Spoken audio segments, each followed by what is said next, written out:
Five, Vitinha tossed in, Ronaldo!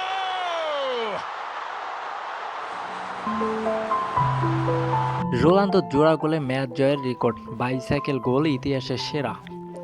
শুক্রবার রাতে UEFA Nations লিগের ম্যাচে পোল্যান্ডের বিপক্ষে ঠিক এমন পারফরম্যান্সই করেছেন ক্রিস্টিয়ানো রোনালদো। ৩৯ বছর বয়সী তারকা দুর্দান্ত নৈপুণ্যের দিনে পর্তুগাল জিতেছে ৫-১ গোলের বড় ব্যবধানে। যে জয় রোনালদোকে তুলে দিয়েছে বড় এক রেকর্ডে। আন্তর্জাতিক ফুটবলের সবচেয়ে বেশি ১৩২ ম্যাচ জয়ী ফুটবলার এখন রোনালদো, পিছনে পড়ে গেছেন স্পেনের রামোসকে।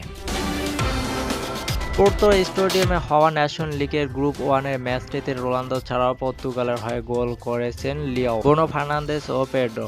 ৫৯ মিনিটে লিয়াও গোলের খাতা খোলার পর ৭২ মিনিটে প্লান্টি থেকে শটে করা গোলে ব্যবধান দ্বিগুণ করেন রোনালদো। ম্যাচে আল নাসের তারকার সেরা মুহূর্ত আসে ৮৭ মিনিটে। দলের পঞ্চম গোলের সময় ডান পাশে থেকে ভিনিতিয়ার খানিকটা উঁচু করে বল বাড়ানো ৬ গজ বক্সের ভেতরে। বলের চেয়ে কিছুটা সামনে এগিয়ে যাওয়া রোনালদো শূন্যে বেশে ডান পায়ের শটে দূরের কোণ দিয়ে বল জালে পাঠিয়ে দেন। এ নিয়ে আন্তর্জাতিক ফুটবলে রোনালদোর গোল সংখ্যা দাঁড়িয়েছে ১৩৫-এ। সব প্রতিযোগিতা মিলিয়ে ক্যারিয়ারে ৯১০ গোলে এটি। ম্যাচে রোনালদো দুটি সহ পর্তুগালের ৫টি গোলে হয়েছে দ্বিতীয় অর্ধে। পোল্যান্ডকে ৫-১ গোলে হারিয়ে এক ম্যাচ বাকি থাকতে ন্যাশনস লিগের কোয়ার্টার ফাইনাল নিশ্চিত করেছে পর্তুগাল।